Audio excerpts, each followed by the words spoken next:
My name is Sarah Goodyear. I'm the Scholarly Communications Officer for the OpenUCT Initiative here at UCT. And my role is one of both communications and research. Well, Open Access Week is a global week run every year by the Scholarly Publishing and Academic Resources Coalition, and they're known as SPARC for short. And they use this week to help academics to talk to each other in their communities about open access, how they found open access publishing, sharing their thoughts with both their colleagues and students and the broader community. But this year we thought we'd get students more involved and make it more of an outreach exercise. So put ourselves out there into the university community, invite members of the public to come along and see how that went.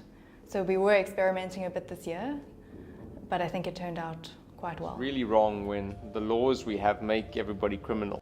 So the event kicked off. Our very first thing was showing of open access videos, explanatory videos, for a relatively new crowd to open access, people who hadn't had exposure to the concept before.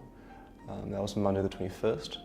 On Wednesday, the 23rd of October, we had the OER Hackathon, which is an interesting interpretation of the concept of a hackathon, but we use it as a collaborative group event in a public space where open educational resources were taken from the rawest presentation, simulation, picture set, and taken throughout the processes with a team of students to a final completed open educational resource.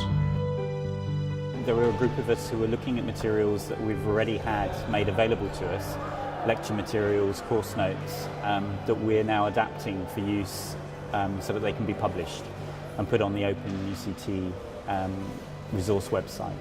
So broadly, open access is about the free, immediate online availability of scholarly outputs and research outputs, and preferably with that to have license for reuse. This is the first time in the time that I've been at OpenUCT that we've had something quite so interactive. Actually going out there, being in the public areas of UCT, interacting with students, people as they walk by, just informing them about open access, giving them a chance to ask us questions. And so quite a few of them were, what is open access? What is Open Access Week? And it's great to see people who weren't familiar at all with what the week is all about and what we do during the week, specifically Open Access Week, to come in and speak to us about that. The Thursday event was a panel discussion featuring Kathleen Day, the Director of Rape Crisis, a local NGO, Barbara Schmidt from the Knowledge Co-op here at UCT, and Mark Horner, the Director of Siabula. Apart from the discussions that happened after the speakers were talking, the synergy between the speakers was also great to see. And there were some areas where they can help each other solve issues or problems that they're having with access and their own work. A really fantastic event, which really used the speakers' different areas of expertise to explain to an audience what open access means beyond the university community. So in the current model of scholarly publication, there are a lot of journals that work on a subscription system. So individuals or institutions can buy subscriptions to those journals. And UCT is quite well resourced in that respect. So there are many journals that we have access to through the library. So the library pays subscription fees and all of us here can have access. The journals in which people here at UCT publish aren't necessarily the journals that UCT subscribes to. So there's that gap where people can publish and have their paper available, but not necessarily available to them. And that is quite unfortunate.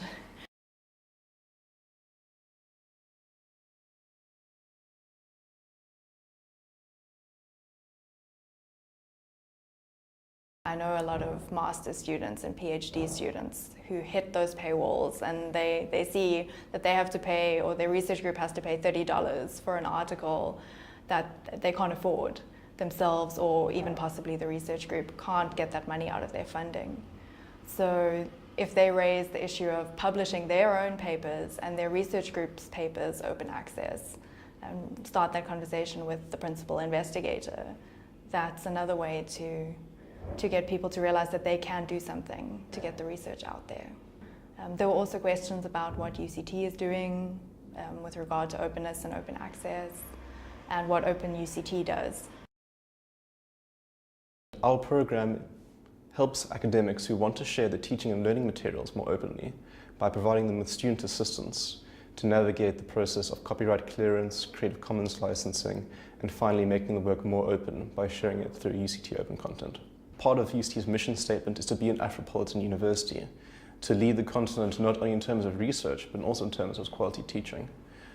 Open access really does allow UCT to fulfill that mandate in its truest form by actually sharing what it produces to the widest possible audience, and to showcase the work that is done here in a very real way. Open access from a student perspective, actually UCT in a sense is one institution which has almost been able to ignore open access up till now because of the amazing resources the institution does have, the huge access it has to a massive array of journal articles, subscription databases and so forth. But it's becoming more and more obvious that open access is the way forward in terms of actually getting the research in the most open, most accessible, most prolific way.